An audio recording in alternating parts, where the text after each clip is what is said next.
Happy New Year and welcome to 2026. It's a new year, but the world is still the same, and as per usual, it often feels like we're expected to carry so much and we should care about everything all the time. So we're starting DemocraTEA with a simple question this year.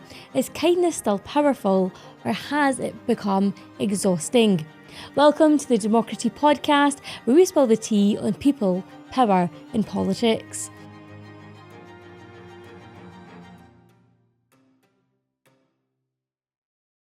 I'm your host, Anum Qaisar, and this week we're in conversation with Dr. David Hamilton. Dr. Hamilton is recognised as a world-leading expert on the science of kindness. He's a best-selling author and researcher whose work explores the science of kindness, compassion, and what actually happens to our bodies and our minds when we choose to care.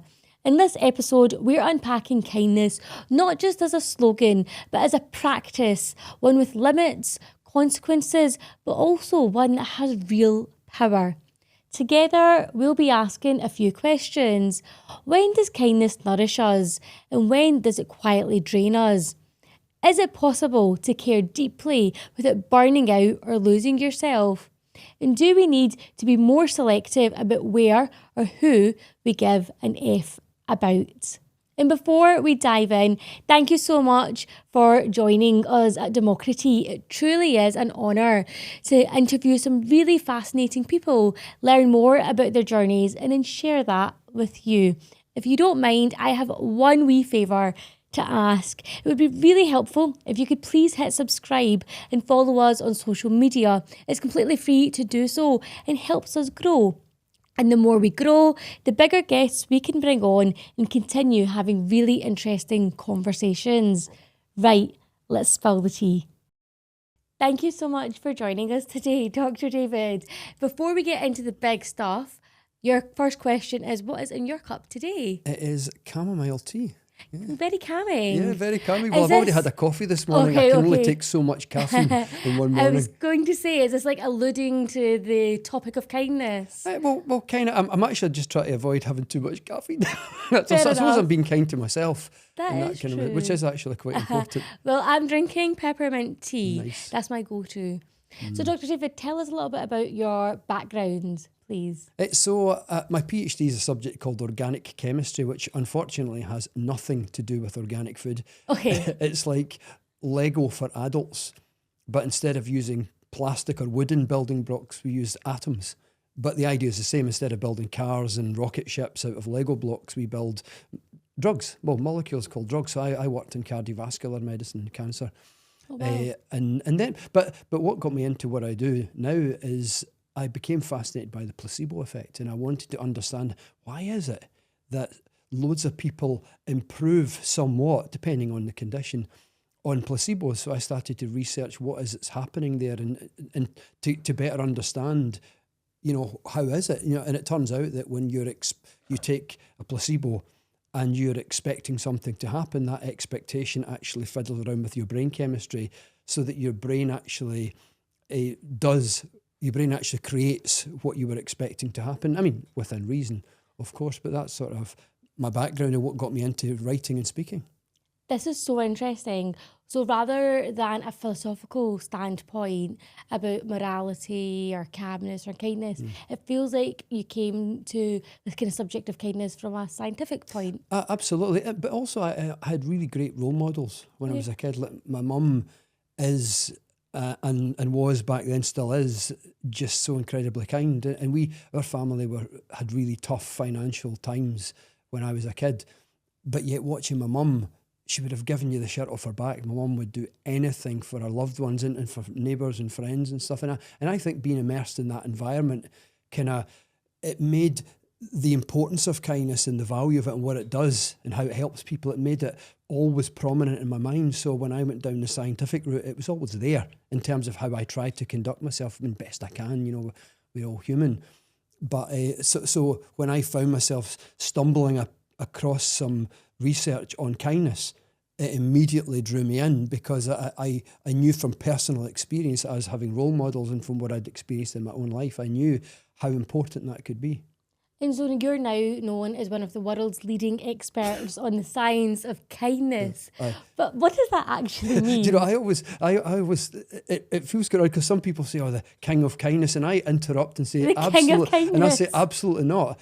Maybe the king writing about it and speaking about it, but I'm humbled by the people who are actually on the front line, caring for people and looking after people, that are doing the kindness day in, day out, because it's what their life has asked of them.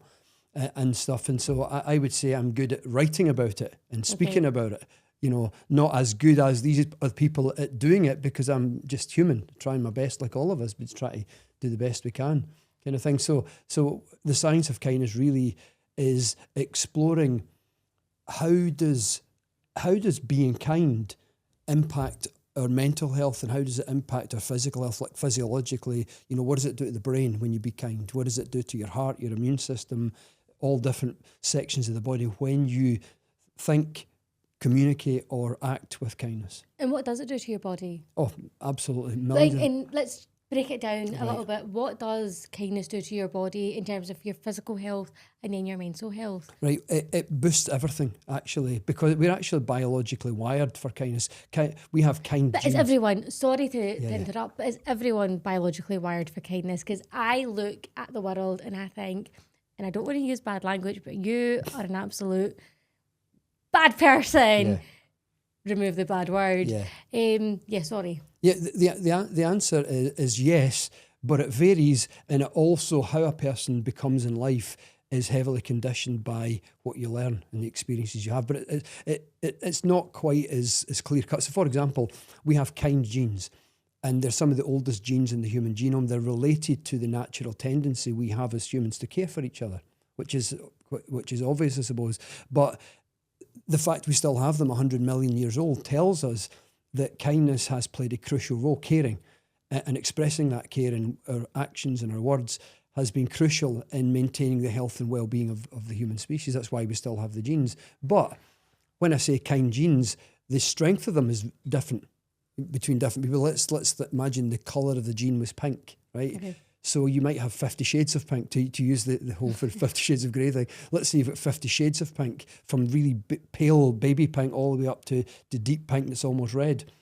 And the different shades that we have of our kind genes are related to how likely we are, given a scenario when someone needs help, how likely we are to help. And where does that stem from? Is that something that we're born with, or is that something that we can develop? Yeah, well, both. We're actually born with somewhere on that spectrum. So some people are just naturally really kind, and some people are at the lower end of the natural scale. We still have the genes, but then given that life experience, what you learn, what the experiences you have, can make you kinder, or it can make you less kind. So if you're someone with less kind genes, and then you have experiences in life which are, you know, really tough and whatever, then it can make you that type of person that you mentioned a second ago. Yeah, make you a wee bit harder.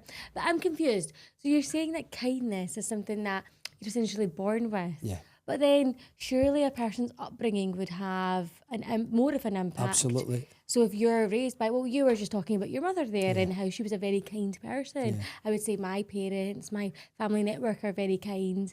And that, I mean, I don't know if people would say I'm a kind person, but I would like to think I am. But surely then if you grow up in an environment where people are self-serving, you're going to model that behaviour that you see, right? Absolutely. Yeah, so regardless of the kind genes, there's an influence from them, but there's also an influence from what your upbringing and what the experience you've had. So you could, if you had that particular type of background that you said, people modelling unkind behaviours, then it will probably make you less kind. Probably. Depending on where you are on the spectrum of the genes that you were born with. There's an interplay. No one really knows. Is it 50-50? Is it 50 from genetics? Is it 50 from environment, upbringing, lifestyle? Or is it 80-20? Or is it 10-90? Nobody really knows for sure. It kind of varies a bit. I suppose as well it would vary per person. Yeah, absolutely. Because some people go through some of the most horrible experiences in life and they still remain kind. And I very often on this podcast talk about my grandmother, so my nanny, my maternal grandmother. She had a really difficult life. She came to this country on a one-way flight with 5 kids under the age of 15, left everything that she knew back home in Pakistan and made a life in the UK, first in Rochdale and then in Edinburgh. And she was so kind. Like, she was just the kindest person. But she went through so much in her life, but she still remains kind. But I suppose if someone else had gone through those exact same experiences, they maybe would become less kind. Absolutely, yeah. So it depends on the person, and it depends on the type of experience. It depends on.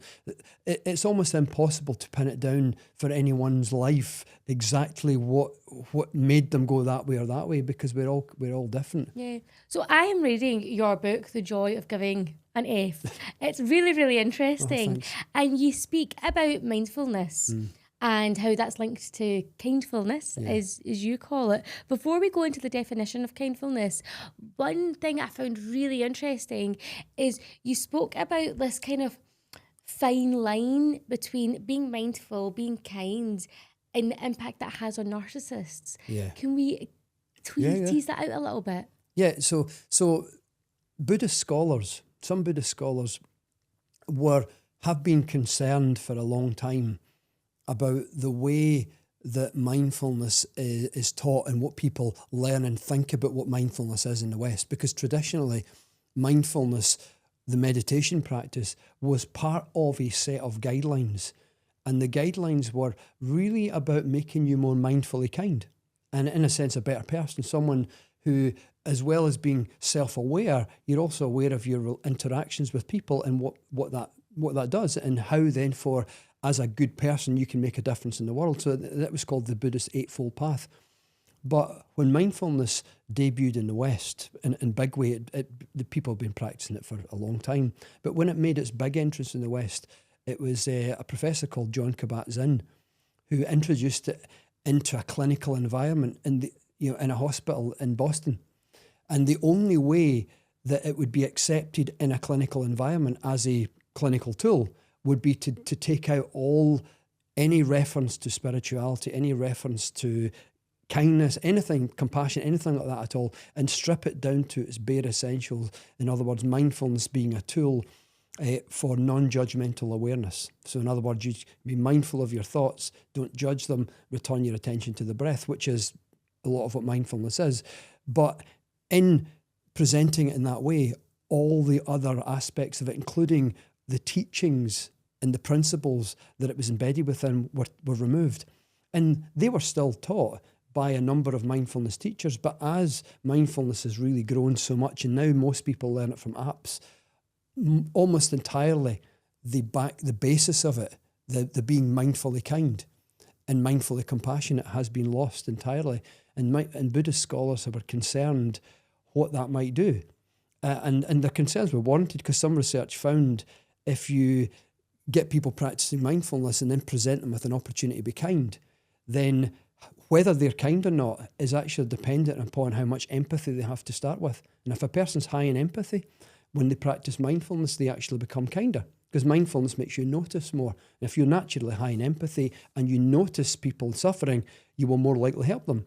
But what they also found is if you're naturally low in empathy towards the narcissistic scale, then what mindfulness does, it makes you notice, but most of your attention is inward. So it makes you notice yourself. And narcissists become more self-absorbed. In other words, less kind. And what they found in those studies is kind people with natural empathy became kinder when they practiced empathy. Narcissists and people low in the empathy spectrum became less kind, or more self-absorbed, more selfish when they practiced mindfulness.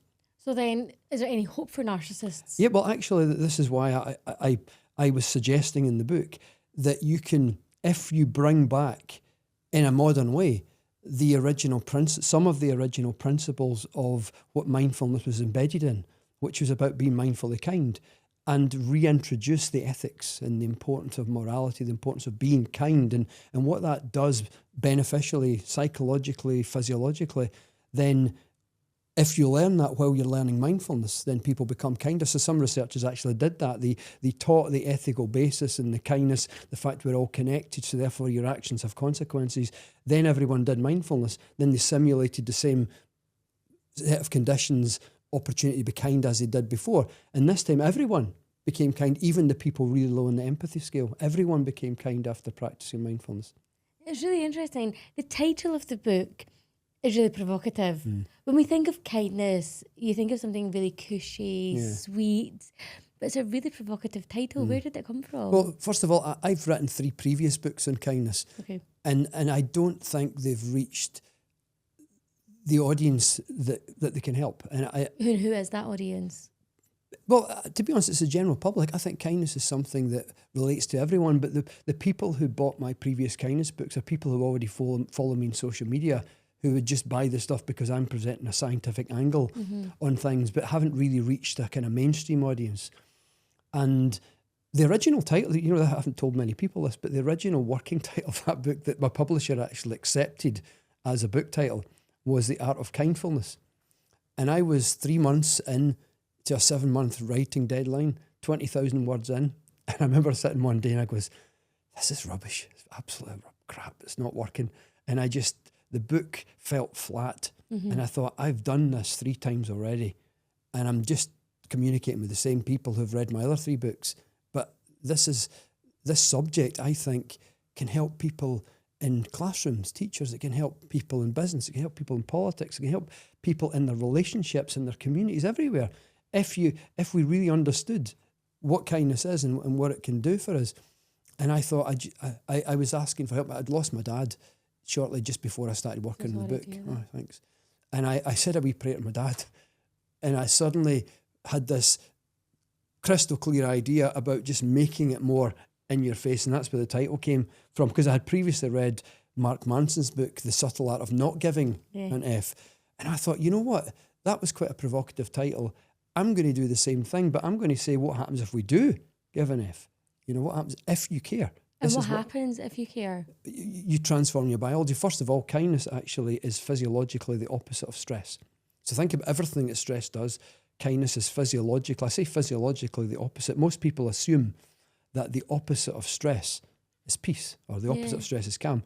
They represent the absence of stress, which is not the same as the opposite. Okay. Physiologically, the opposite of stress is kindness. But let me reword that, because stress is a state, kindness is something you do. So let me reword it. The opposite of an experience of stress, and what that experience is like for you psychologically, is an experience of kindness, and what that is like for you. So it's the internal experience of stress versus the internal experience of kindness. And if you track in the brain and then throughout the body everything that happens when you have an experience of stress, you'll find that an experience of kindness goes in the opposite direction. I mean, right away in the brain, you can actually see stress dials up these stress regions of the brain, which play a role in fear, worry, anxiety. Kindness does exactly the opposite. It targets the exact same brain region. Think of it like a dimmer switch. Stress dials it up. Kindness literally dials the same region down in exactly the opposite direction. Oh, that's so interesting. Yeah. Stress increases blood pressure. Kindness decreases blood pressure, and it's a biological mechanism. Experiences of kindness actually produce a wee hormone that parks in the lining of your blood vessels, and it changes the tension in the walls of the arteries, and it causes them to expand, release the tension, and the heart doesn't have to work as hard then. So the heart eases off its pressure. What you and I get out of that is a reduction in blood pressure. Kindness is cardioprotective. Kindness is cardioprotective. And that means it protects your heart. I get what you're saying, but sometimes it feels like people are kind to serve themselves. So if you're being kind, like, are you genuinely being kind to someone, or actually are you doing it so you can benefit? That's a brilliant question. And most people, I would say, are being kind because you know and you feel it's a felt experience often. Kindness comes from empathy, which transforms into compassion, which becomes an act of kindness. So given that basis point, I'd say most people are kind because they know it's the right thing to do. But here's the thing. If you're aware that kindness also benefits you, you can't escape that. You can't escape the fact that kindness benefits you. I call it actually nature's reward. It's like nature is saying, yes, more of this, please. But does that interfere? For some people, yeah. I think there are some people, and we've probably all done it, knowing you do something kind because you think it brings you attention or because it makes you look good or something. Yes. And I've probably done it myself without realising. But and that probably influences some people's behaviour some of the times. I'd say it's a minority, but it probably happens some of the times. But here's the thing. I call this nature's reward. There's a thing I call nature's catch-22. If you do an act of kindness because you're thinking it makes you look good, you don't get any physiological benefits. It's nature's catch-22. Because here's the thing. Okay. You only physiologically gain from an act of kindness if you mean it. Because unless you mean it, you don't have the internal felt experience. And the felt experience creates a connection. But if you're kind, you do mean it. Like, if you're kind, so let's say you fall, you trip up, and I come up to you to help you. No, let's change the scenario. Let's say you're walking in front of me. Yeah. You trip up. For me to help you, there's benefit to me because I'm behind you and you're on the pavement and you're in the way. Yeah. So if I'm helping you, I'm actually doing it for myself so I can get you up and then move on. It depends what your motivation is. If you're honest with yourself, you'll find that most of us seeing someone fall, the first thing you feel is empathy, and empathy means I feel with you. Yeah, like Yeah. the fall. So the first, it's a human. It's the instinct we have. And this is what I meant earlier when I said we have kind genes. It's the first instinct you have is to help. As long as you stick with that, and that's what motivates you the entirety of the time when you pick the person up, then you will have physiological benefits. I call that nature's reward. But if in the process of going that you're suddenly aware, this is going to make me look good. Yeah, and now people you're are recording. Yeah, and now your thinking is dominated by people's cameras watching you. Yeah. Your thinking is dominated by that. Then that takes away the felt connection. And it's the felt connection that generates the physiological effect, because the felt connection coming from empathy that you get when you help someone triggers a release of an important wee hormone that I appropriately call a kindness hormone, simply because it's distinguishing from stress hormones that are both produced through a felt experience. But if your thought is dominated by someone's camera's there, this is going to be online, I'm going to show the side of myself as I pick this person up and smile at the camera kind of thing, then there's no physiological effect at all. And this is what I call nature's catch-22. You don't benefit from it if you're trying to benefit from it. The benefits of kindness come because you're doing something honest and real, because you're motivated with that sense of empathy for a person's suffering. So essentially your brain subconsciously will know. Your brain will subconsciously know. Even if you... Because I'm just trying to work it out, right? So you fall, I go and help you. I notice that there's cameras around me and I'm like, oh, actually, this is going to make me go viral or something. Yeah. My brain, even if I'm not thinking that, my brain subconsciously knows that. Yeah. So then I'm not going to feel those kindness hormones. It depends what your dominant thinking is. If I was aware of the cameras, but that's not, I'm aware of it, but it's not become my dominant train of thought. It's not my dominant experience. My dominant experience is that person's they've fallen down. I really need help. I'm going to do that. Yes, there's cameras there. Who gives a shit? First and foremost, that person's in trouble and I need to help them. And if that's your motivation, then nature's reward. There's a hormone release triggered that sets off a cascade of physiological benefits. I think, David, you're a much better person than I am, because when I look at the state of humans, I think people are so incredibly self-serving and I'm just not convinced that people are as kind as they could be. Yeah. Oh, no, you're absolutely right. There's a whole spectrum of human behaviour, an absolute spectrum. There's the people who show the best of us, and there's also people that show the absolute worst of us. Yeah. And that's all I'm trying to do with writing books and making videos about kindness, is just trying to put something else into the conversation. I suppose because everything you're saying is rooted in science, but also I feel like it's common sense as well. Like, sense. Surely we know as human beings, if you're kind, you feel that in yourself. You do feel that. It's the felt experience. Yeah. You talk about the 5 side effects of kindness. Yeah. What are they? Yeah. So I used the term side effects because I worked in the pharmaceutical industry. I made cardiovascular and cancer drugs. So we typically thought of side effects in the negative, as in the negative side effects of a drug. But a side effect is really anything that happens alongside the intended action. And so I used that as a title for a book, actually. But the 5 side effects of kindness, the main things that happen when you're kind, is kindness impacts happiness, impacts mental health, supports mental health, so it makes you happier. Kindness is good for your heart. Kindness slows aging. it improves relationships. It slows aging. aging, Sorry, yeah. let's go back a minute because I've got grey hairs and As a have I. really bad back, and I feel like I wake up and I'm like cracking my bones when I get out of bed. So how can kindness reverse aging?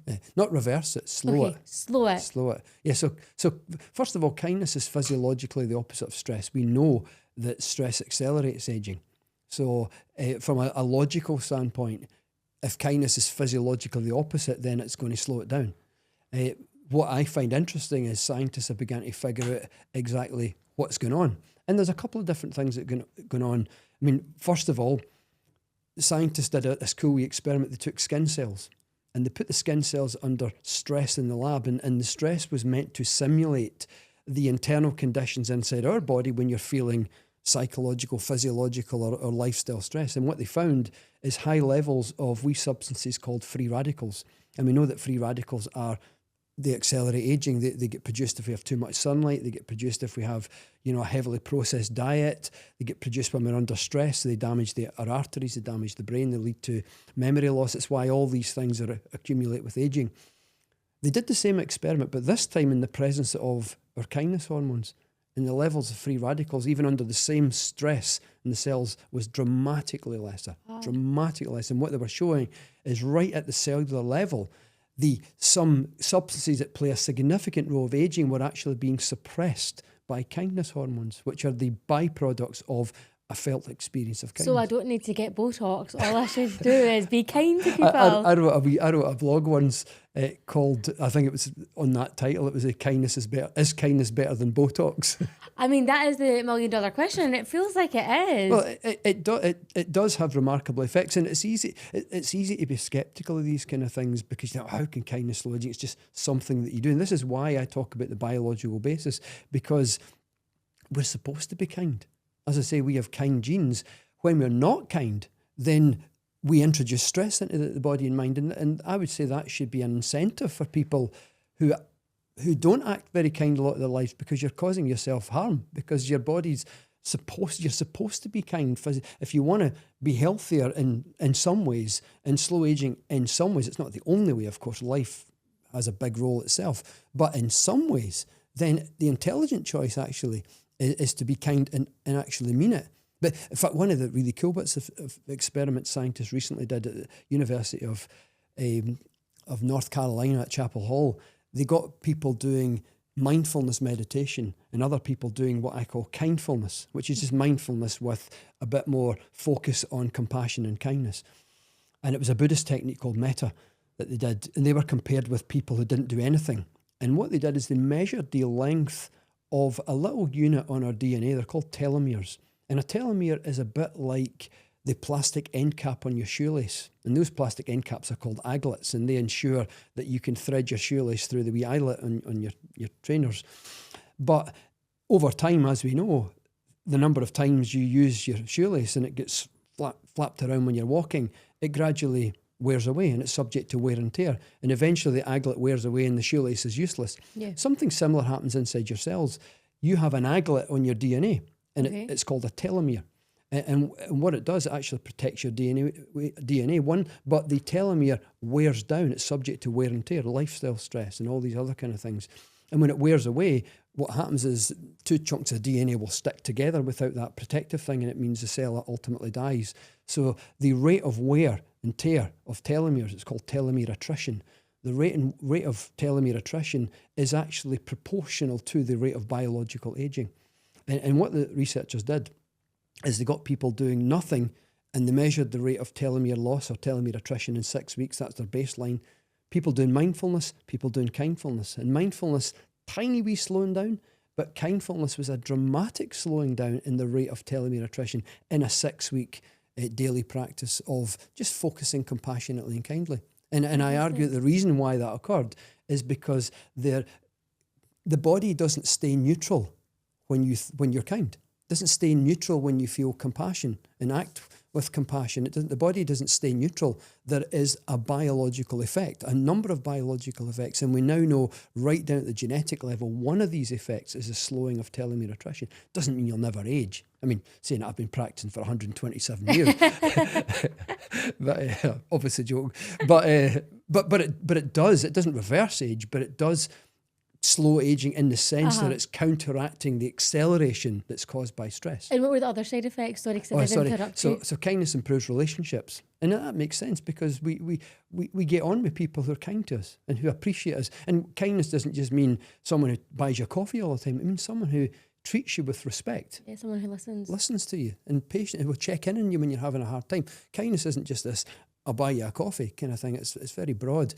And the last side effect, my favourite actually, is kindness is contagious. It's one of the most contagious things. It has one of the highest R numbers actually that I've ever come across. And it's super contagious. It spreads literally. We think that a small isolated act of kindness you do one day has little or no consequence beyond the person you've helped. What you don't see is what happens next. Oh no, definitely. It's like a domino effect. I sometimes think about, like, people who go to maybe like drive-thrus and they pay for the person behind them, then they're going to do that and that continues. Or if, I think it was in your book, you said, if you open the door for someone and that's an act of kindness, are they then more likely to then absolutely go on and be kind for the rest of their day? Yeah, psychologists and is the opposite true then as well? That if you're going through a door and you slam that door in a person's face, are they more likely to be rude for the rest of the day? Yeah, the answer is it depends. And fortunately or unfortunately, that's something that scientists haven't measured. I'm thinking for ethical reasons, who would actually want to do an experiment? What slam Please go and just be really rude to everyone for a week. I mean, sign me up for that. Yeah, I know. But so they haven't, as far as I know, they might have done. I've just never came across that research. But as far as I know, that hasn't been done. But I think coming back to what you said about your grandmother, some of the experiences she had, she became even more kind. But some other people would have turned the other way. So I would say sometimes you get the door slammed in your face. Some people might become more rude themselves, but some other people might find that space to say, you never know what someone's going through that is causing their behaviour right now. In fact, I've written about that kind of thing for years. And I've said it to the number of times, be kind because you never know what people are dealing with. I've said it so many times that it's almost become something you say without feeling that you're saying it because you mean it. You just say it because it's an important thing to understand. But a couple of years ago, I had a profound personal experience that really taught me what that means. And if you don't mind me sharing a wee story, my dad had been diagnosed with brain cancer. It was a really aggressive advance called glioblastoma multiforme. And it's, we knew the prognosis, but obviously you hope and you try to do everything you can.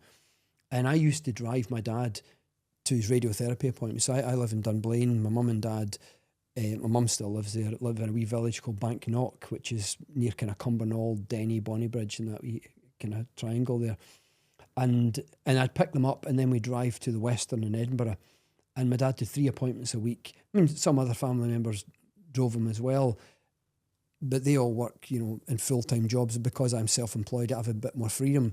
So most of the time I drove. Plus my dad wanted me to be there because with the best will in the world, doctors sometimes use language that people, like my dad, for example, didn't stay on at school. My dad doesn't have any formal qualifications.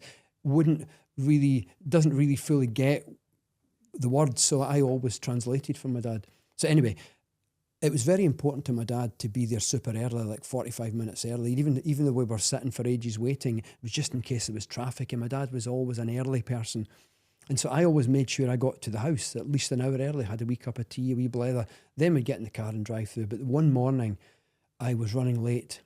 And I was very aware that I was late. And I was annoyed at myself because I was on a call and something else had happened. And I was so annoyed at myself. I can't believe that this is so important to my dad to be early, and I'm driving along the road, hammering along the road, faster than I probably should have been, and I pulled off at the wee lay-by in the outskirts of the village, and I was so in my head, because all I'm thinking of, I need to get there to get my mum and dad will be down at the car park waiting on me, looking at their watches, and and my dad will be feeling stress. It's the last thing he needs, and I'm thinking about the prognosis. And I wasn't paying attention, and I pulled right onto the mini roundabout. Someone else on the roundabout, and both of us just rammed our feet on the brakes, and we missed each other like literally a centimetre. I could actually see the guy because I was there, and he was right beside me. I stopped on the roundabout and pulled so I could actually see his face. In that moment, I expected what you almost always get in those scenarios, a horn, and we keep the hand on the horn an extra few seconds just so that the person fully understands how stupid they are. And we do that, and we might swear or obscene finger gesture or two.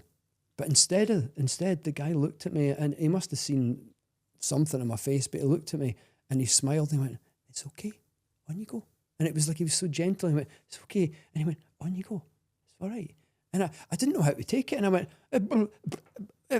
thanks. And I drove round. Must have been 20, 30 metres out the roundabout, and I burst into tears. And it was just overwhelming, floods of tears. It was like his kindness was so unexpected, but it penetrated me. It took all the exterior away, and it also, I started crying about my dad's prognosis, because I'd been determined to fix this, but I wasn't acknowledging also the reality of what was happening, and I was crying along the road. And what was amazing about that is, had he peeped his horn, I don't think I could have coped, because despite the front I presented to the world, I'm giving talks, and I'm doing social media, and I'm playing at my local tennis club, which is what I do as a hobby, I suppose. And very few people knew what I was going through, because my dad was a private man. So outside a very small circle of family and friends, no one knew what my dad was dealing with. And therefore, out of respect for my dad, I didn't tell anyone other than a very small circle of trusted friends. So no one on social media or at the talks that I was doing had any idea what I was going through. And I was really fragile on the inside. And had he peeped his horn, I would have broke. I was struggling so much in my life at that moment. I actually feel quite emotional telling the story. And I understood that day what it means when someone says, I'm breaking up here, but I understood what it means when someone says, "Be kind," because you never know what someone's dealing with, because I was the person that day. So I didn't mean to take your time. But it was such a... Thank you so much for sharing that. It was such a penetrating experience. Like, I understood. I've been saying this to people for years, but I got it. And I understood exactly what it means. Be kind, because I'm struggling. I need help. And thank you for your kindness. Yeah. Oh, no. I was expecting to be crying in your podcast. Sorry about that. Okay. Do you want to take a minute? No, I'm fine. I'll have a cup of tea. Well, first of all, thank you so much for sharing that. That's such an emotional story, but also it's so human. It's so human.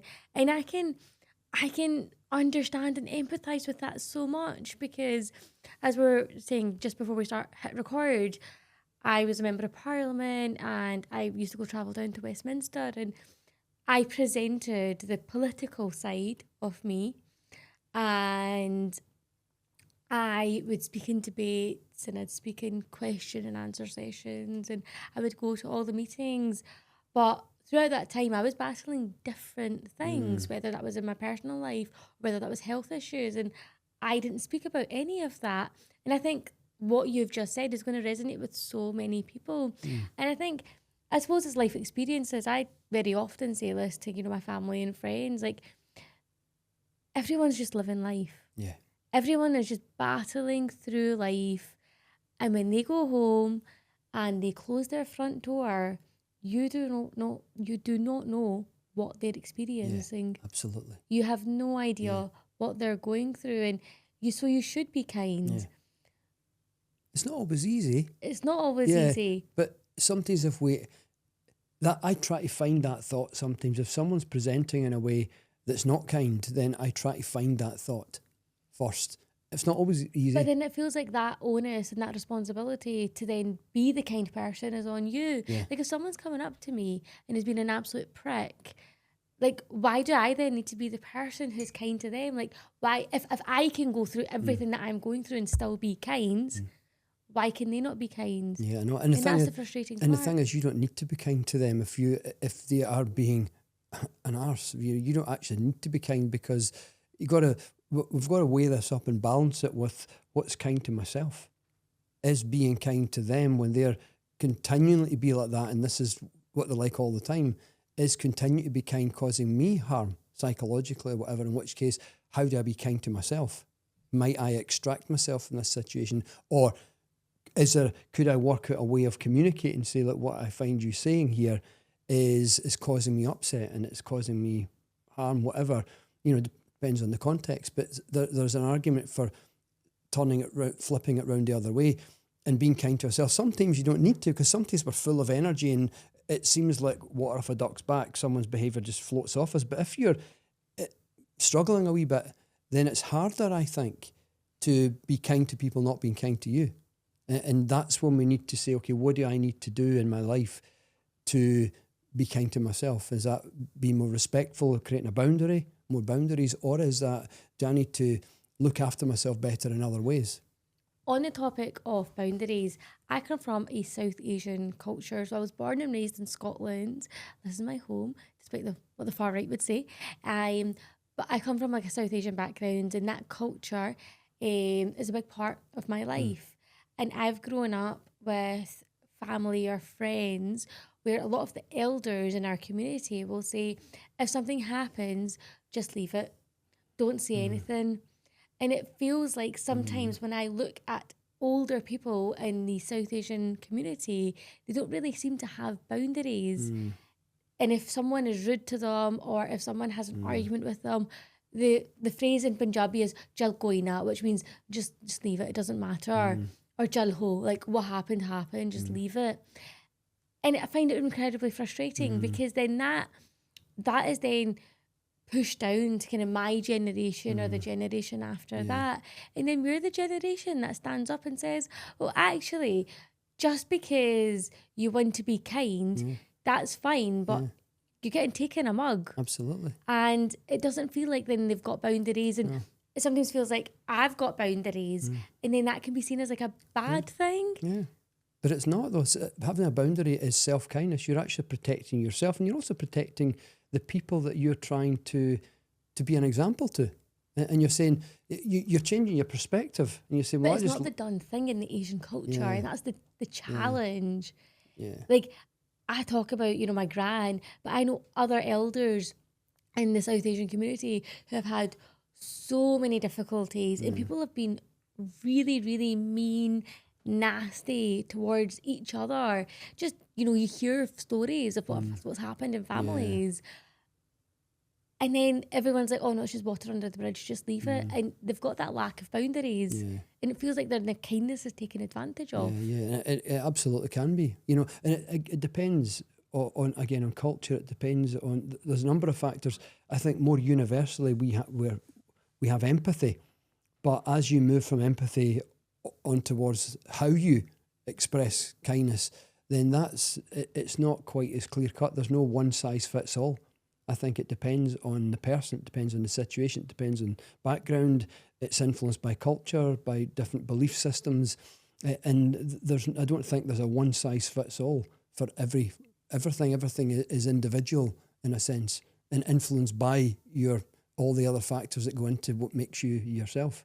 Yeah, and I mean, I'm a practicing Muslim, and my faith tells me to be kind, and that's the same as not just as the other Abrahamic faiths, but actually all faiths. All major faiths tell you to be kind. It's universal, isn't it? It's a universal experience that's taught, but it just feels like sometimes there is this line where you're kind, but then people sometimes take advantage of that kindness. Absolutely, and that's why I say it is very important to be aware of that. And that's when self-kindness comes in. And self-kindness can be boundaries. It can be just extracting yourself. It can sometimes be confrontational. But then you can be confrontational in a variety of different ways. You can be confrontational because you're really pissed off and you're fed up with that person's behaviour, and that is protecting yourself. And that can be self-kindness. I mean, self-kindness doesn't have to be a wee quiet, timid mouse. Self-kindness can roar. Literally a lion's roar inside of you. That could be self-kindness. Enough.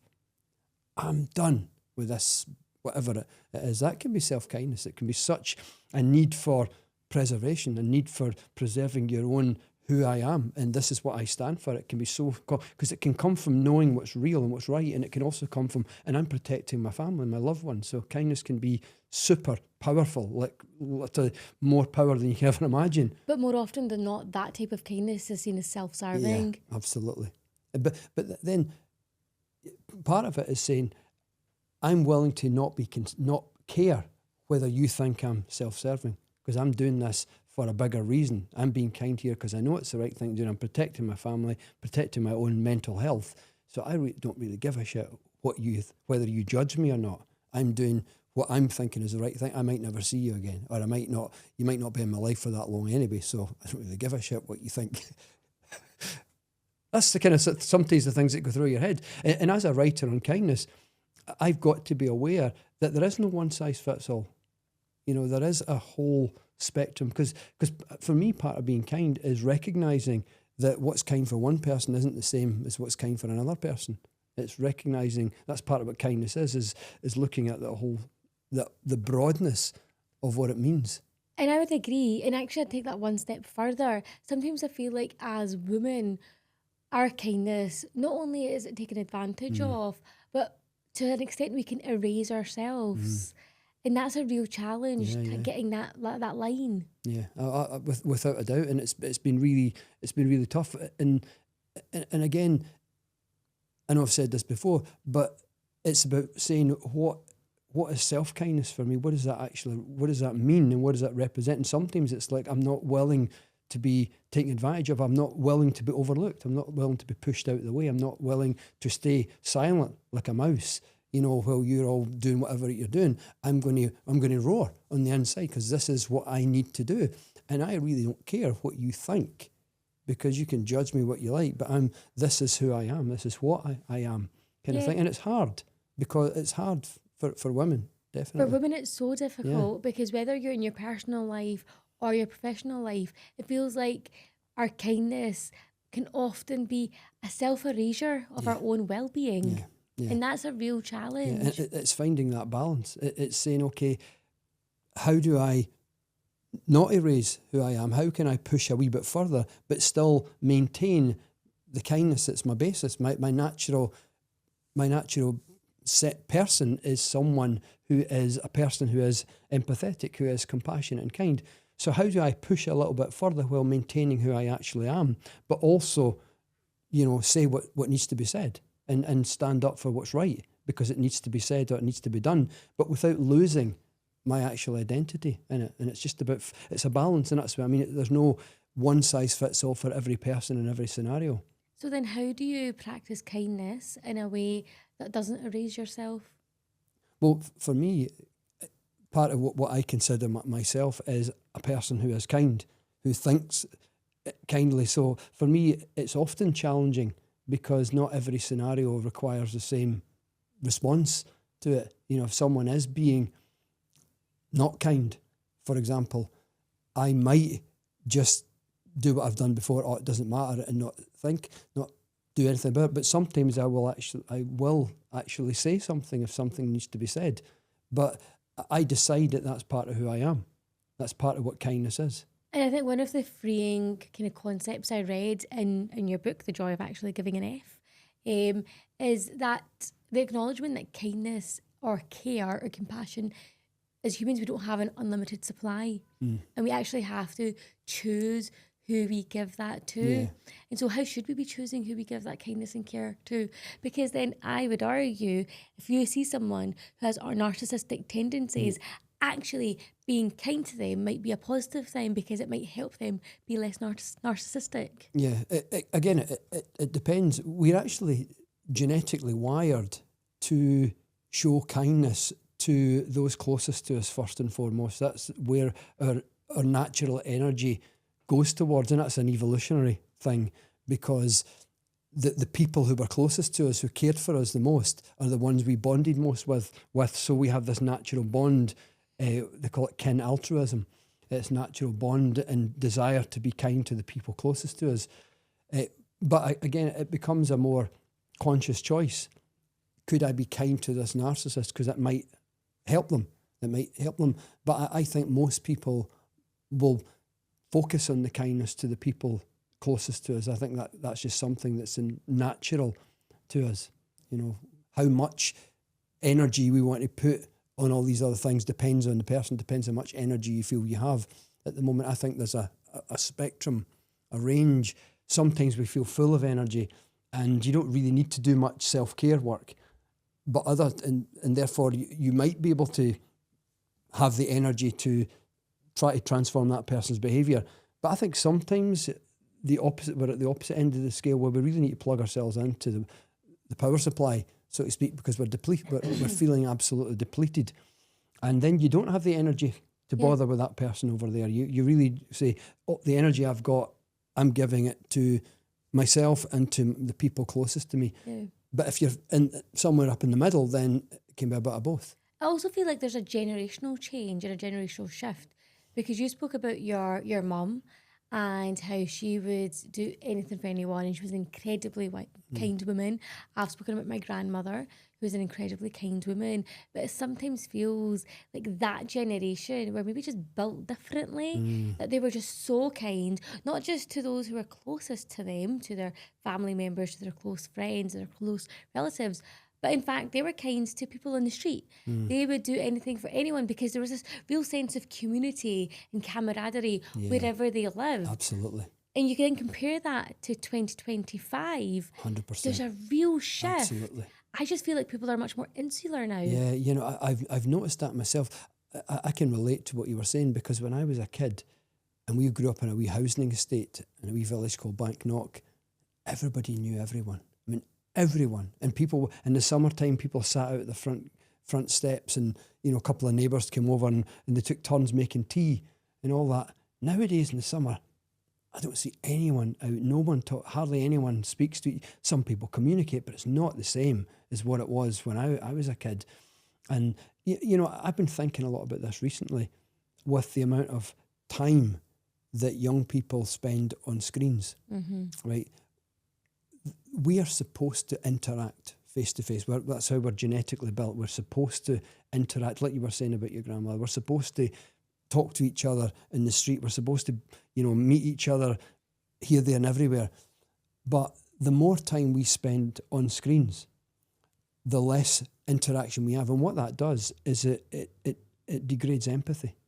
Empathy begins to degrade, because empathy is something that we're born with, but you need to keep feeding it. And if you don't, we and you feed it by having interactions with other people in person. Yeah. So if you don't feed it, because one of the ways to train it, empathy is a trainable skill. But one of the simplest ways to train empathy is create situations when people have to interact and understand each other. So the amount of time we're spending on screens nowadays, that's taking away the face-to-face interaction, and therefore we lose empathy. And empathy begins to degrade. And when empathy degrades, kindness degrades, because kindness comes from empathy. Empathy think of it like a seed, and it means I feel with you. And the seed grows a wee stem, and the stem is compassion. I feel for you. And the difference between empathy and compassion is I share your pain, but now I want you to be free of it. I want you to be happy. I want you to feel better. That's compassion. And then that evolves. Think of it as the stem's grown a head, a flower, and flower is your act of kindness. And it will be a different shape or colour or angle, whatever it is, which represents all the different ways you can be kind. But it naturally comes from empathy. But if you take away empathy, the seed, then you can't possibly have the flower at the end of it.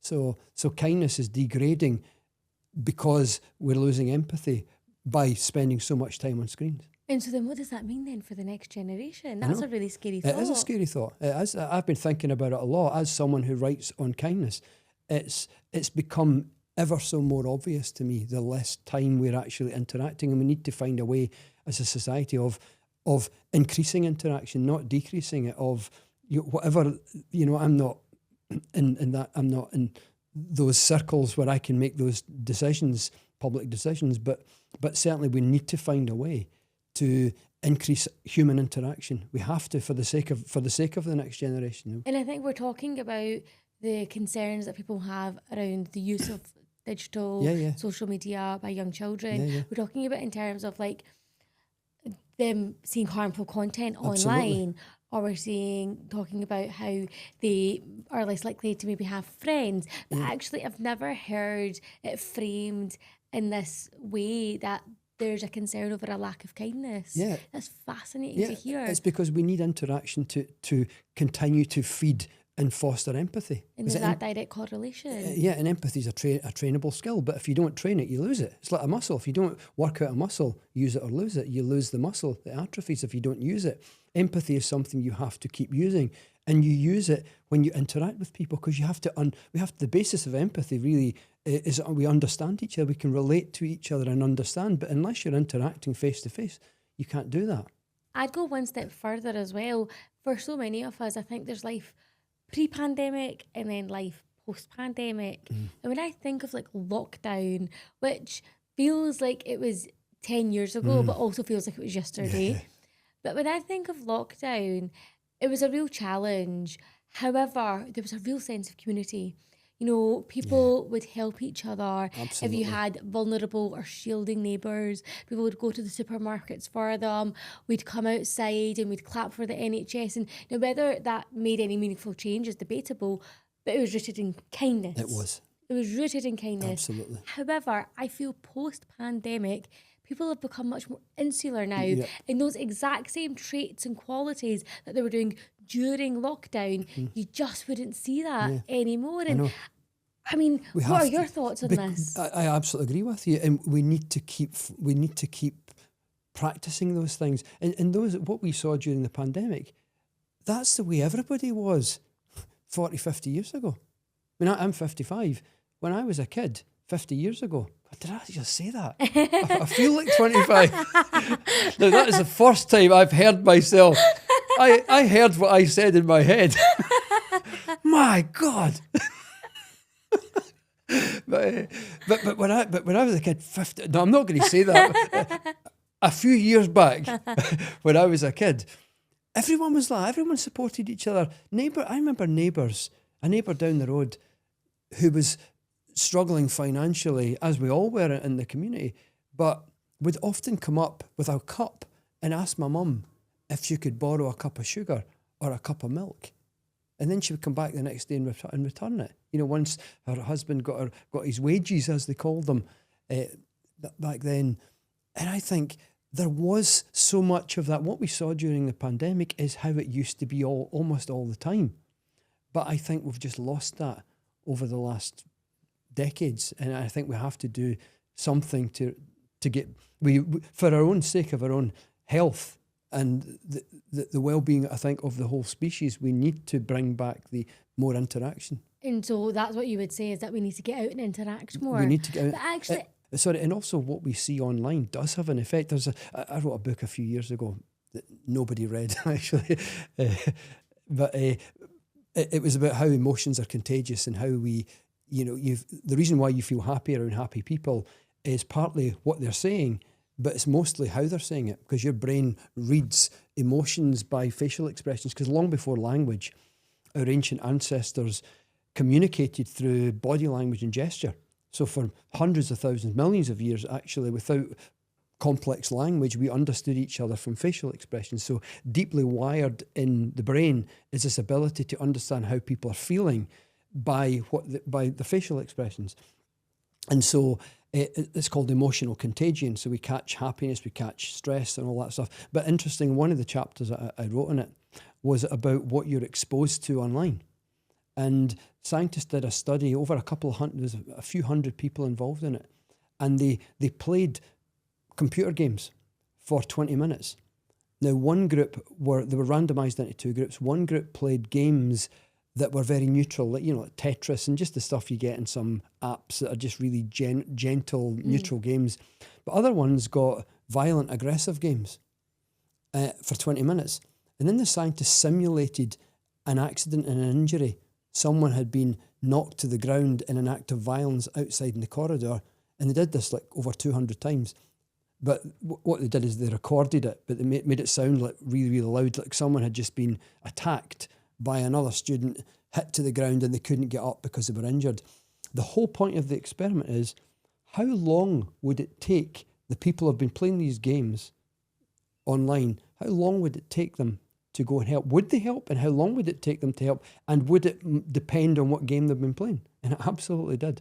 On average, those who'd been playing the neutral game went to help outside the room in an average, I think it was 13.6 seconds. Those who had been playing the violent game, they took about a minute and a half. Oh, wow. A minute and a half. And what actually happens in the brain, there's a region of the brain, I think it's called P300, and what happens is it gets desensitized. The more you're exposed to aggression and, opinions where you act as if people don't count, they're your unkind opinions. The more we're exposed to that kind of thing, it dampens this centre of the brain. It's like it dials it down, it degrades, if you will. And that, it means that we become less sensitive, less compassionate. Yeah. That's fascinating. Based on what we're exposed to online. It does actually dampen empathy if you're exposed to aggressive behaviour in any form. Then it does actually dampen empathy because it normalises it. But I don't know, over the last 5 years since the pandemic, if we have seen anything that's so traumatic that's dampened our empathy. Yeah, I don't mean that. What I mean is what people are seeing online, what the algorithm is feeding young people. In terms of social media. Every day. It's what they're being fed. It's the opinions. I remember I had to point out to one of my friends who was talking about something. He said, my son is on YouTube all the time and he's on TikTok and he's only 12-year-old and he's watching this guy and he said he's absolutely brilliant, he's really funny. And it turned out to be, I forget his name because I've never watched any of his stuff, but it was the guy who was like totally treating women as if they're just obstacles. Andrew Tate, yeah. Oh my goodness. Yeah. Oh. And he said, and I pointed out to my friend who Andrew Tate actually is, and he said, well, that is the last time he will be watched in my household. And he said, I'm going to speak to my son tonight, I'm going to educate him, I'm going to watch some of these videos, I'm going to educate him about why we shouldn't be thinking along those ways and will not be watching that channel again. Kind of thing. He was really determined as a father, but he didn't know about it. That's what his son had been watching for months, because his son's talking about it in such an upbeat way. It's so great, so funny, such good opinions, he talks so much sense, kind of thing.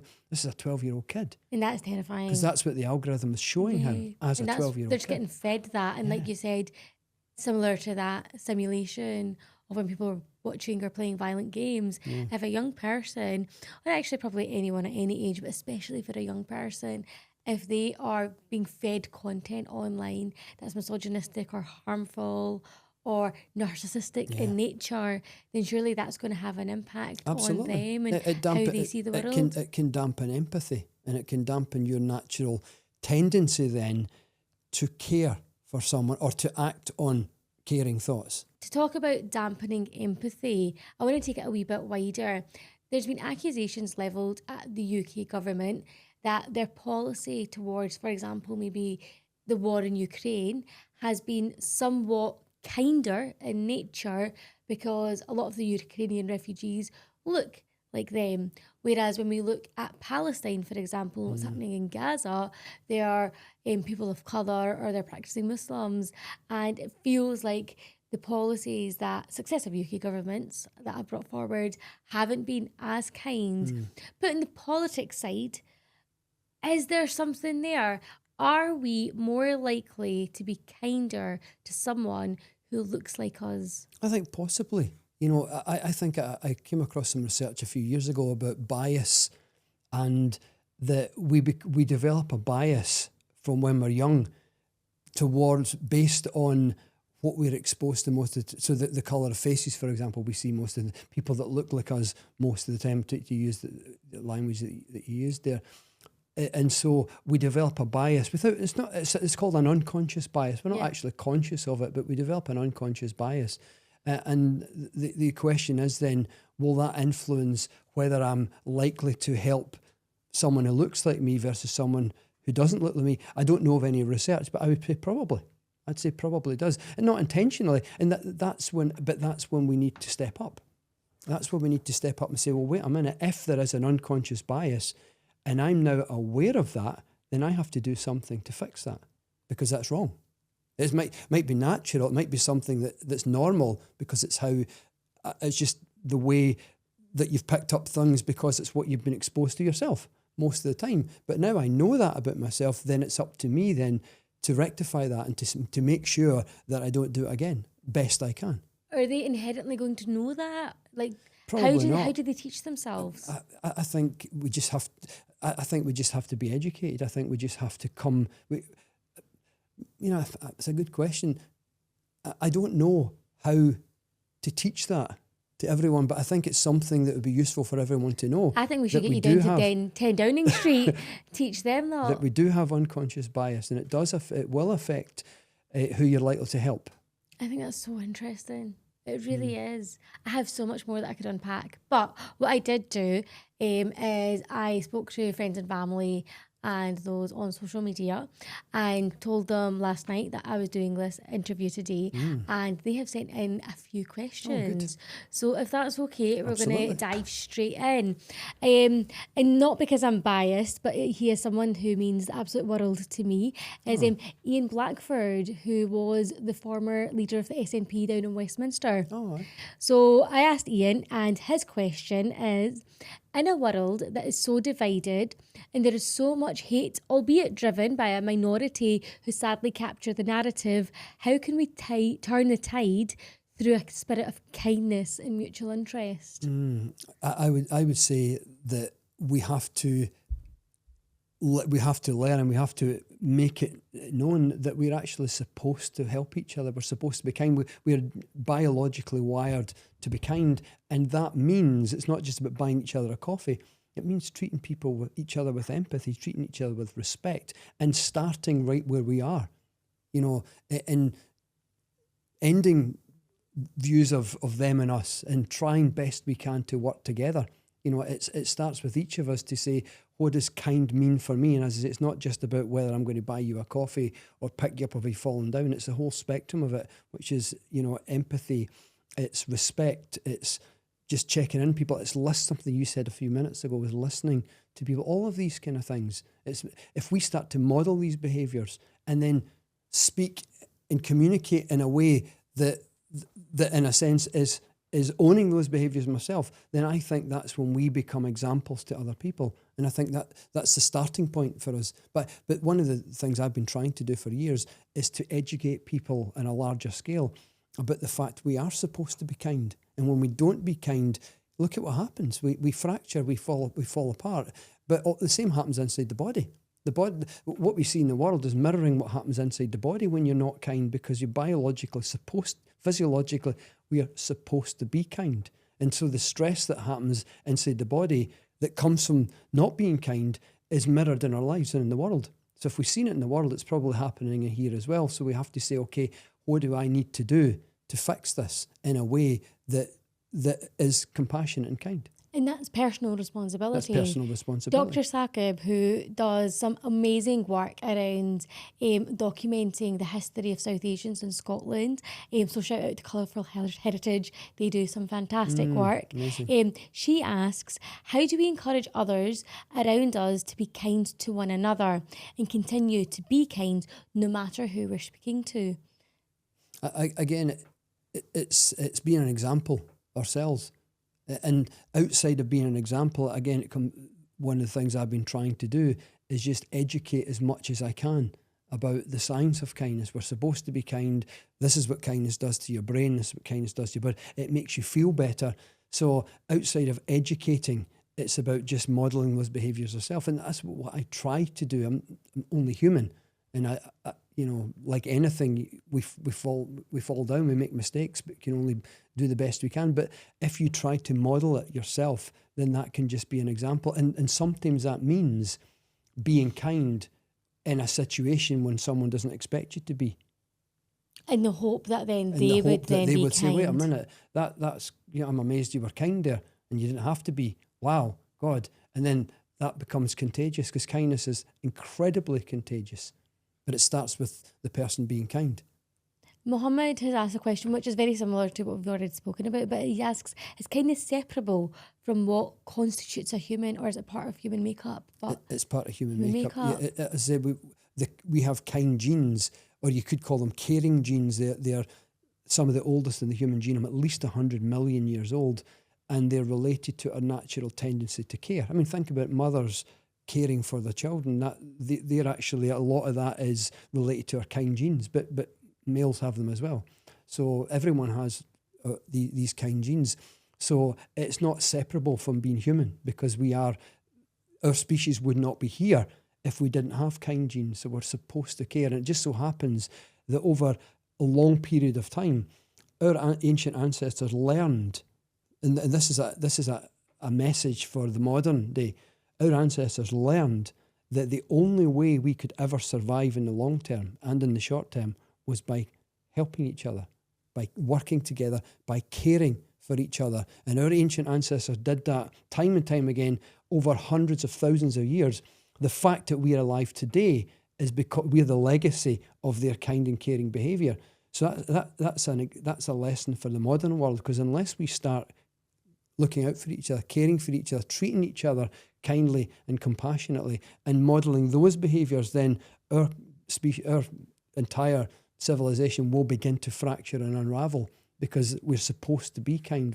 We have these genes, and if we're not using them, then things might start falling apart. So Rehan and Colette ask a very similar question. Are there scientific measures of body and brain activity when someone is kind? And like, what influence does that have? But like, you've spoken it from a very scientific point of view. Yeah. I'm going to take their question one step further. As humans, can we see the effect that kindness has on us?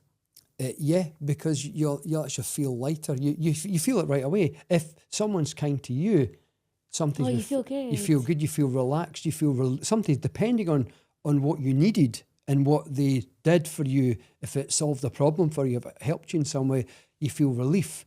You feel gratitude. But what you almost always feel is connection.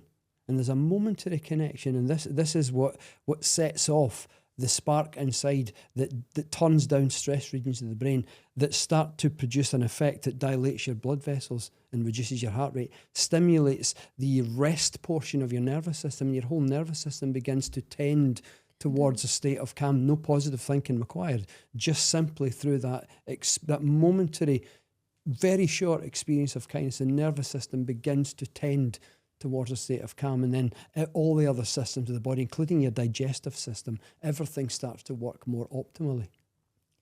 Tom, who I actually worked with, he's a teacher, fellow modern studies teacher, and one of my closest friends who is, he's going to hate me for saying this on the podcast, significantly older than me, but he asks, and it's a really interesting question, it was something that I was thinking as well, does the link between kindness and mental health depend on who you're making that act of kindness for?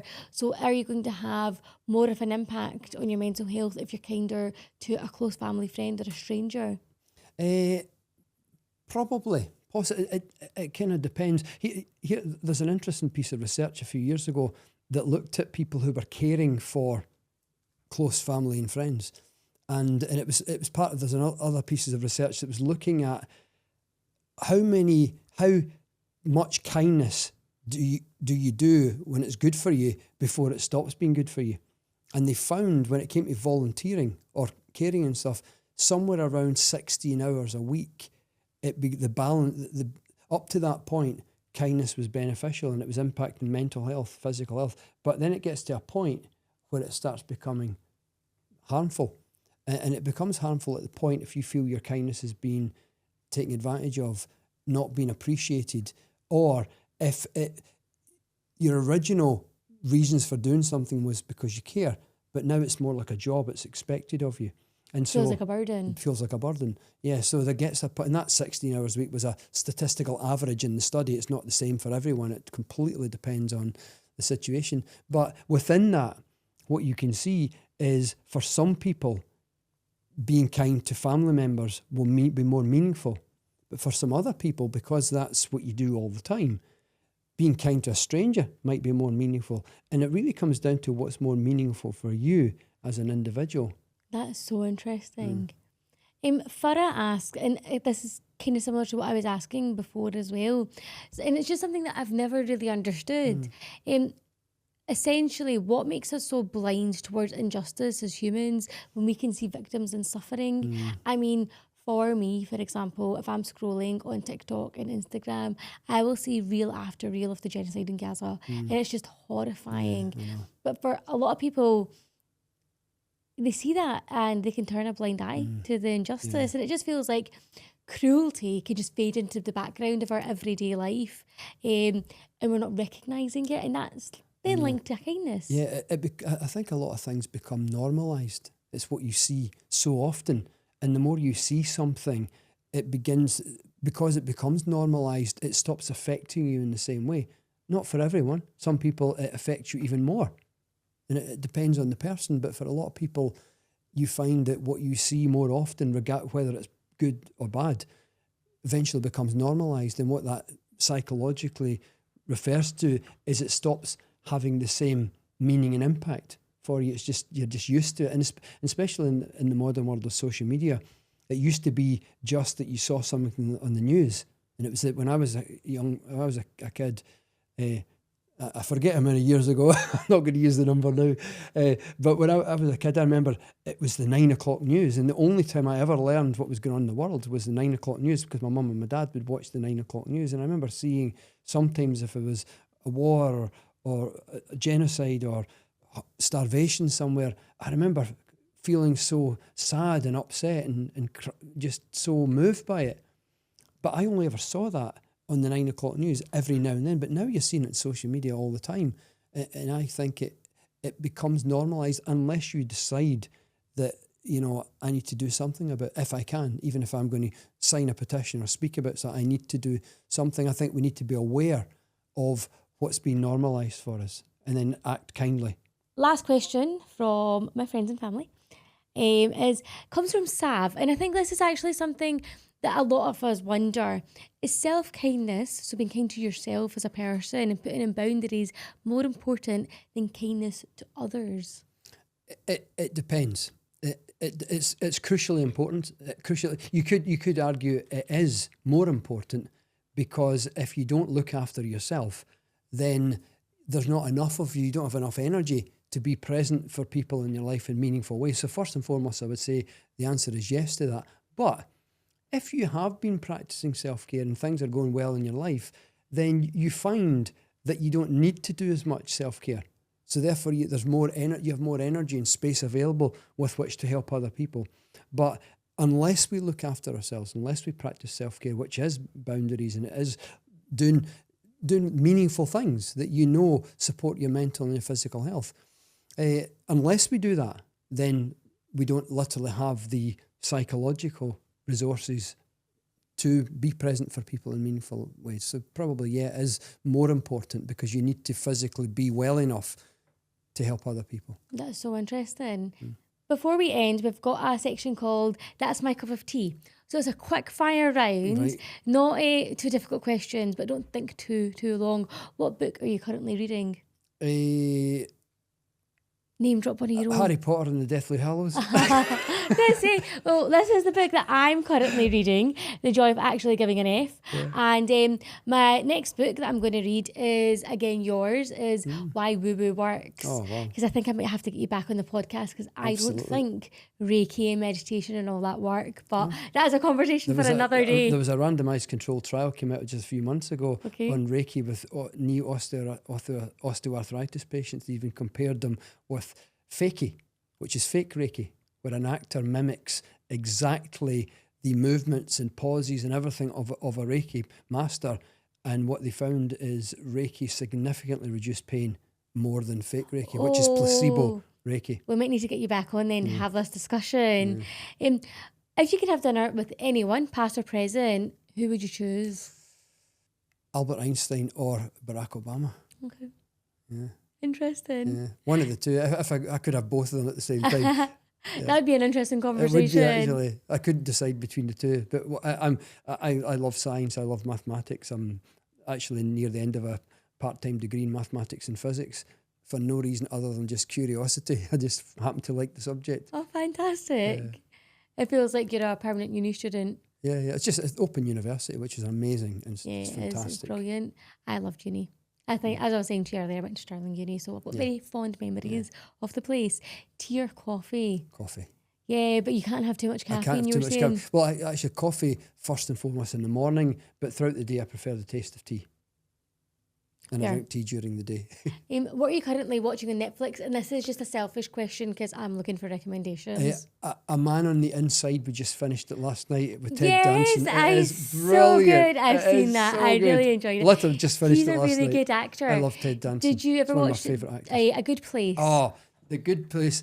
That is one of my all-time favourite programmes ever. It's so Same. gentle and Yeah. kind, and Ted Danson was the perfect person. Yeah, to he play really that was, role, wasn't Because he? he's such a gentle.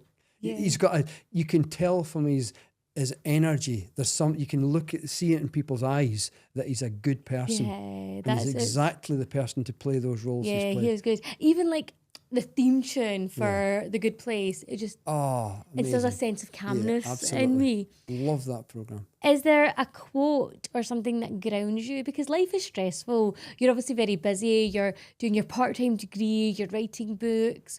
What's something that grounds you throughout all that? A quote that grounds me. Well, one that motivates me is be kind because you never know what people are dealing with behind closed doors. It's probably the one that I use most often, but there's probably other quotes. I think one actually from Louise Hay, who founded Hay House Publishing House, that I've published all but one of my books with. And it's just an affirmation that helps to get through challenging times, and it's all is well. All is well. Everything is working out for my highest good. And I often say that when I'm feeling kind of unsure of what's happening and challenged, that all is well. Everything is working out for my highest good. For the final sip, before we wrap up, I suppose we need to acknowledge that life is difficult. It's now 2026. We are in a new year, and life is a challenge for so many of us. And there's a feeling, I feel like everyone just feels tired all the time. Not just physically, but also emotionally. That's obviously not helped because we're in Scotland and it's dark at 3:30, 4 o'clock. But that they're tired of caring, they're tired of trying, and it sometimes feels like the world keeps asking more and more from us. So going from the title of your book, if there was one F that someone, or one thing that someone should give an F about this week, what should it be? The people closest to you. Just care. Look out for the people in your immediate circle, your family, your friends. Check in on people. Just be present. Listen. Be patient. Listen. Be present for those around you in meaningful ways. Thank you so much for joining us. A huge thank you to Dr. David Hamilton for joining us to spill the tea on people, power, and politics. Kindness isn't about being endlessly available, agreeable, or self-sacrificing. It's about intention, choice, and knowing where your energy actually belongs. If this conversation has reminded you of something, maybe that you're allowed to care selectively, that boundaries aren't cruelty, or that giving an F can be powerful when it's directed with purpose, then take that with you into the rest of your week, but also into the rest of the year. If you've enjoyed this episode, please do subscribe to DemocraTEA and follow us on social media. Share this episode with someone who needs to hear it and let us know your thoughts, because the conversation doesn't end just when the microphones are switched off. I'm Anum Qaisar and this has been DemocraTEA, spilling the tea on people, power and politics.